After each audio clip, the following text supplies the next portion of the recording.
हर गुजरते दिन के साथ साथ अमेरिका का ईरान पर हमला करने का जो मंसूबा है वो खुलकर सामने आता जा रहा है और मशरक़ वस्ता के अंदर अमेरिकी बेड़ा पहुंच चुका है और अमेरिकी फ़ौजी बड़ी तादाद में इस वक्त मशरक़ वस्ता में मौजूद हैं और ज़मीनी हक़ाइक़ और ऑप्टिक्स यही बताते हैं कि अगले कुछ दिनों में अमेरिका ईरान पर हमला कर सकता है। इस सारे मामले पर बात करते हैं।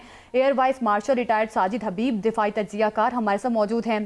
साजिद हबीब साहब, क्या समझते हैं जिस तरह से मशरक़ वस्ता में भी अमेरिकी फ़ौजी रिकॉर्ड सतह पर पहुँच चुके हैं, फिर अमेरिकी बेड़ा USS अब्राहम लिंकन भी वहां पर पहुंच चुका है, तैयारियों से तो यही अंदाजा लगाया जा सकता है कि अमेरिका अगले आने वाले दिनों में ईरान पर हमला करने जा रहा है। इजराइल दे ऑलवेज रेफर के इजराइल जो है वो हमला करने वाला है अमेरिका की मावनत के साथ और सारी इंडिकेशन इसमें मौजूद हैं। USS अब्राहम लिंकन दो इनका मैं समझता हूँ कि कैरियर ग्रुप का बहुत बड़ा एक सिस्टम एक वो है, one of the biggest career groups है, वो मूव कर रहा है वहां पे, इंडियन ओशन में मौजूद है, इट्स मूविंग।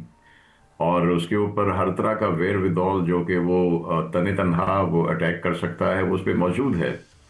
और इसके अलावा जो ईरान के पार्लियामेंट के स्पीकर अभी कराची आए थे, उन्होंने भी यही बताया, लोकल कम्युनिटी से, ईरानियन कम्युनिटी से मिले, लोकल जो हमारे जिम्मेदारान हैं उनसे मुलाकात थी, उन्होंने भी यही कहा कि ये बिल्कुल आसार है क्योंकि ये कंटिन्यूटी है उसी चीज़ की जो पहला अटैक हुआ इसराइल का, जिसके ऊपर फिर अमेरिका ने भी B-2s की बॉम्बिंग की। उसके बाद फिर सेकंड फेज में जो उन्होंने जो इंटरनल राइटिंग हुई है, जो इंटरनल फसादात हुए तुर्की में, सॉरी ईरान के अंदर, उसको जिस तरह से भड़काया गया, वो सेकंड इंडिकेशन है। तो मैं समझता हूँ ये कंटिन्यूसली इनकी एफर्ट है रिजीम चेंज के लिए।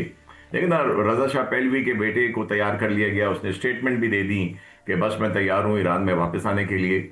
जो उनके मजहबी लीडर हैं खामनाई, वो जो है अंडरग्राउंड चले गए हैं, उसकी भी खबरें बड़े क्लियरली आ रही हैं। तो इंडिकेशंस तो बहुत स्ट्रांग है। लेकिन जैसे साजिद अभी सर ये फरमाइएगा कि ये खबर भी है कि ईरान ने 1000 जो बैलिस्टिक मिसाइल हैं वो तैयार करके ज़ेर ज़मीन बंकर में छुपा दिए हैं, महफूज कर दिए हैं, जबकि अमरीकी और इसराइली जो इंटेलिजेंस हैं उनके ज़राए का ये कहना है कि ईरान के पास इस तरह से 3000 से ज़ायद बैलिस्टिक मिसाइल मौजूद हैं जो ज़ेर ज़मीन बंकर में उन्होंने रखे हुए हैं।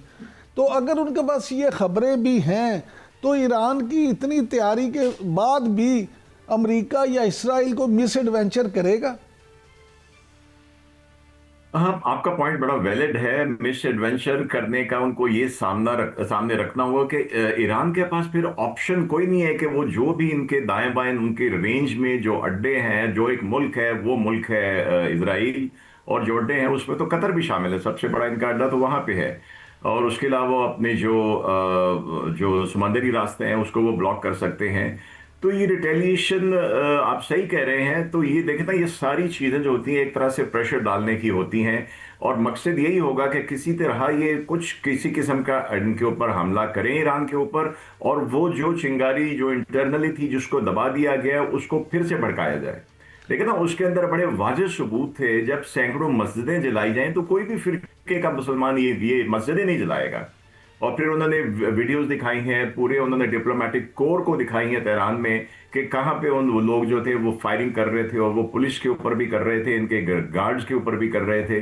तो ये आई थिंक इनके पास इट्स अ कैच 22 सिचुएशन के करना है तो यही मौका है, क्योंकि ईरान के जो गार्ड्स हैं उन्होंने अंदर की, भले कहते हैं कि 3 से 5 हजार जाने गई और गई होंगी, उस पर काबू पा लिया।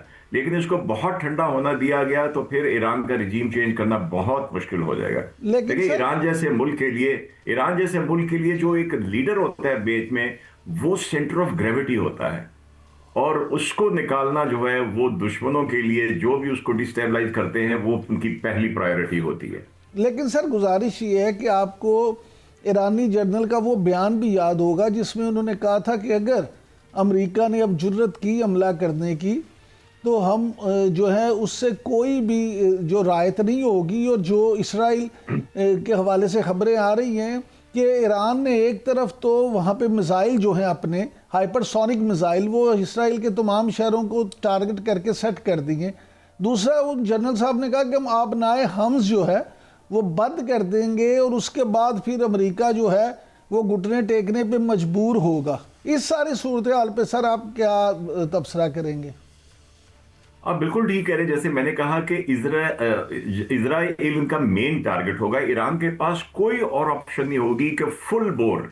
देखिए, पिछली दफा भी जब इन्होंने इजराइल का आयरन डोम जो है उसको तहस नहस किया था, उनके हाइपरसोनिक मिसाइल उसके ऊपर गिरे थे, और उसके अलावा उन्होंने कतर पे एक फेंका था और अगली सुबह को जो है वो उनकी सीज फायर हो गई थी। जिस तरह हमने कोई थोड़े से गिराए थे तो सुबह सुबह ये एक रात में चंद घंटे हमने स्ट्राइक की थी और इधर से उन्होंने सुलह करा दी थी। बिल्कुल सही करें। जो स्ट्रेट ऑफ हॉर्मज है, अपना हॉर्मज है, उसको बंद करने का ईरान के पास बिल्कुल ऑप्शन है। लेकिन वो फिर आई थिंक वो इनकी एक वीक उस पे ईरान एक वीकर विकेट के ऊपर होगा, बिकॉज नेवल ब्लॉकेट करना है अगर, तो फिर आई थिंक इनका जो अब्राहम लिंकन इनका जो कैरियर गुप है वो बड़ा पोटेंट है। लेकिन अगर अमेरिका ये ईरान ऑप्शन पर हो, हमला करता है, अगर जिस तरह से आप बात भी कर रहे हैं कि आबनाए हुर्मुज़ भी बंद हो सकता है, बुहरा अहमर भी बंद हो सकता है, तो सर मशरक़ वुस्ता पूरा इसकी लपेट में आएगा। सिचुएशन जो है वो बहुत बहुत ज़्यादा कॉम्प्लिकेटेड हो सकती है आने वाले दिनों में। सर एक तरफ सदर ट्रंप बात करते हैं, पीस बोर्ड बना रहे हैं, इस्लामी ममालिक भी शामिल हैं, पाकिस्तान, तुर्किया और ख़ासतौर पर मज़ीद और भी कुछ ममालिक हैं इस पीस बोर्ड में शामिल। तो एक तरफ तो बात करते हैं जंग बंदी की और दूसरी तरफ ईरान पर हमला करने के हवाले से बातें हो रही हैं। तो सर आप क्या समझते हैं कि क्या रोल प्ले करना चाहिए पाकिस्तान को या तुर्किया को कि सदर ट्रंप को रोके अपने इस सेहोनी और न्यू कॉन जंगी मंसूबे को तर्क कर दें?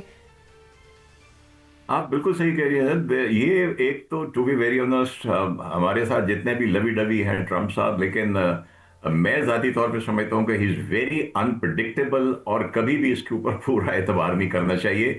तो पाकिस्तान के लिए रास्ता यही है कि मीडिएशन कराने की कोशिश करे जितनी हमारी कैपेसिटी है। अगर हमारी को थोड़ी बहुत वो सुनता है मीडिएशन, और हमें बड़े डिप्लोमेटिकली इसमें से हमें जिसको कहते हैं कि अपने आप को कैरी करना होगा कि हम ईरान को बिल्कुल इंटेगनाइज ना करें, हम किसी किस्म की ऐसी स्पोर्ट का हिस्सा न बने जो ईरान के ऊपर हमले का बायस हो।